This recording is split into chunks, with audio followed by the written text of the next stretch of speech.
Friends, हमने हमारे जावा का फर्स्ट प्रोग्राम बनाया, इक्लिप्स में भी बनाया और नेटबीन में भी बनाया। अभी हम क्या करते हैं कि इन दोनों को कंपेयर करेंगे और ये देखेंगे कि बेस्ट क्या है, नेटबीन बेस्ट है या इक्लिप्स बेस्ट है। हम कंपेयर करते हैं, फिर आप फैसला आप खुद ही करेंगे कौन सा बेस्ट है। तो आज की इस वीडियो ट्यूटोरियल में हम देखेंगे comparison between NetBeans and Eclipse IDE। तो वीडियो के साथ बने रहें ताकि इन दोनों के डिफरेंस चेक करने के लिए। तो बिना टाइम को वेस्ट किए हुए हम हमारी वीडियो की तरफ बढ़ते हैं। हेलो फ्रेंड्स, अस्सलाम वालेकुम। मैं हूं यासिर सुफोनर और आपको वेलकम करता हूं प्रोग्रामिंग आई में।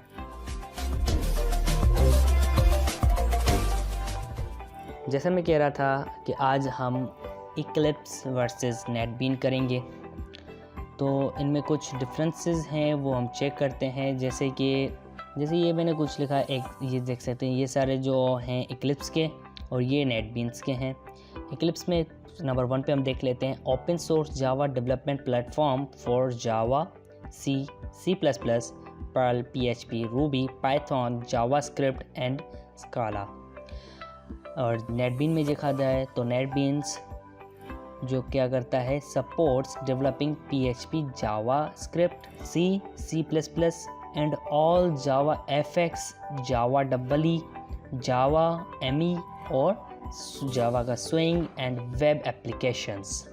इसमें क्या है कि आप PHP ये सारी कर सकते हैं, लेकिन इसमें भी कर सकते हैं। लेकिन इस नेटबीन में बेनिफिट हमारे पास क्या आ जाता है, जावा FX आ जाता है, जावा EE आ जाता है, जावा ME, स्विंग, वेब एप्लीकेशन ये सारी आ जाती हैं। लेकिन इक्लिप्स में ये आप नहीं करेंगे, आपको फिर प्लगइन्स यूज़ करने पड़ेंगे। चलो सही है भाई, इस पॉइंट 1 में देखा गया नेटबीन बेहतर है। पॉइंट 2 पे आए तो पॉइंट 2 में क्या है कि Eclipse uses compiler other than Java compiler या जावा C compiler, thereby allows running broken code with unsolved errors and display more warning and errors compared to Java C compiler.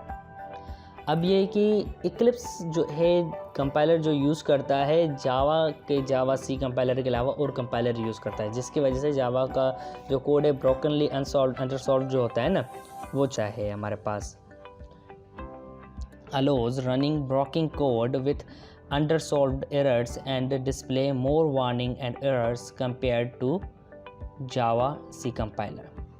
Eclipse क्या करता है कि जावा का जो जावा C कंपाइलर है उसके अलावा और कंपाइलर यूज़ करता है, जावा C कंपाइलर यूज़ नहीं करता है, जिसकी वजह से क्या करता है कि जावा के जो कोड्स होते हैं वो ब्रोकनली चलते हैं, अंडरसॉल्व्ड जो होते हैं ना एरर्स वो आते हैं, डिस्प्ले वार्निंग करती है, हमारे पास बहुत सारी वार्निंग्स एरर्स आती हैं as compare to Java C के कंपाइलर में। लेकिन नेटबीन में देखा जाए, NetBeans IDE use Java C compiler present in JDK installed on the client machine for compiling of Java source code. NetBeans में क्या होता है कि जो हमारी क्लाइंट की मशीन होती है उसमें अगर उसने JDK इंस्टॉल किया है तो उसका जो कंपाइलर होता है ये वही कंपाइलर यूज़ करता है। एक ये बेनिफिट है, सही है। और थर्ड पे आ जाए भाई, सेकंड में भी देखा कि हमने नेटबीन बेस्ट है। बाकी आप देखना, आप फैसला करें क्या बेस्ट है। इक्लिप्स भी बेस्ट है वैसे देखा जाए तो। अब आते हैं थर्ड पे, हमारे पास इक्लिप्स जो है, Eclipse IDE for Java EE and web development tools are required to install in order to support Java EE and Java based web applications. Java based web applications के लिए हमें जावा E या web development के जो tools होते हैं वो install करने पड़ेंगे। लेकिन जावा में अगर जो इंस्टॉल करनी है, हमें वेब एप्लीकेशन बनानी है, तो नेटबीन में क्या है, डेवलपिंग जावा एंटरप्राइज एप्लीकेशन या फिर डेवलपमेंट लाइक JSP, जिसको हम जावा सर्वर पेज कहते हैं, and servlet is simpler than Eclipse के मुकाबले में इसमें जो है वेब एप्लीकेशंस बनाना बहुत ही ईजी है। अब नंबर 4 पे हम देखते हैं। नंबर 4 पे हमारे पास है, it has different windows and perspective for designing various applications, requires external plugin to be integrated, hands requires with hands on experience in plugin configuration.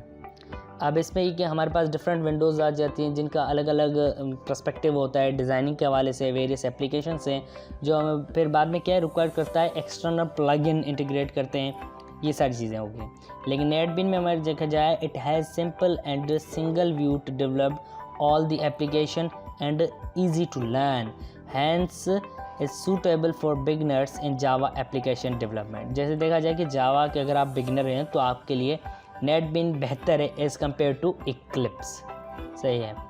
और उसके बाद जो हमारे पास है पॉइंट, उसमें देखा जाए तो इक्लिप्स जो है मॉडलिंग फ्रेमवर्क, जिसको EMF कहेंगे, to develop Java classes from UML model requires good understanding of XML and UML use cases। आपको Eclipse मॉडलिंग फ्रेमवर्क के थ्रू अगर जावा की जो क्लासेस आप बनाते हैं UML मॉडल्स रिक्वायर्ड करते हैं, तो उनके लिए आपको XML और UML की अच्छी यूज़ होनी चाहिए इनके केसेस में। लेकिन नेटबीन में हम देखा जाए तो NetBeans IDE does not have inbuilt support for modelling and requires installing EMF SDK OSGI या बंडल्स एंड E-core टूल्स, लेकिन ये इनबिल्ट सपोर्ट नहीं करता इन सबको नेटबीन जो हमारा है। इक्लिप्स में फिर आते हैं, इक्लिप्स के साइड पे जो हमारा दूसरा पॉइंट है वो है Eclipse has JBDC drivers, Java Database Bridge Connection driver support but need to configure them before working with database। Database से काम करने से पहले हमें ये JBDC के जो ड्राइवर्स होते हैं ये कनेक्ट करने पड़ते हैं, कन्फिगर करने पड़ते हैं, सही है। और नेटबीन में क्या है कि NetBeans has built in drivers for MySQL and Oracle। नेटबीन के पास बिल्ट इन ड्राइवर्स हैं MySQL के लिए और Oracle के लिए। इसके बाद जो लास्ट के 2 पॉइंट्स हैं हम उनमें देखें। एक पॉइंट जो है हमारे पास उसमें लिखा है कि Eclipse IDE requires M2 Eclipse download and integration for Maven support. अगर हमें Eclipse की IDE में जो है Maven सपोर्ट करवाना है तो उसके लिए हमें M2 Eclipse यूज़ करना पड़ेगा, वो डाउनलोड करना पड़ेगा और वो इंटीग्रेट करना पड़ेगा। नेटबीन में क्या है, NetBeans has better Maven support compared to Eclipse। Clear है कि भाई इक्लिप्स के मुकाबले में जो है नेटबीन्स बेहतरली सपोर्ट करता है Maven को। और अगर उसके बाद हमारे पास आता है इक्लिप्स, लास्ट जो हमारे पॉइंट है, Eclipse IDE takes less time opening itself compared to NetBeans. अब इसमें जो है इक्लिप्स कम टाइम लेता है as compare to NetBeans open होने में। और नेटबीन जो है it takes more time to load IDE compared with Eclipse. इसमें ये है कि नेटबीन जो है इक्लिप्स के मुकाबले में लोडिंग टाइम बहुत ही लेता है।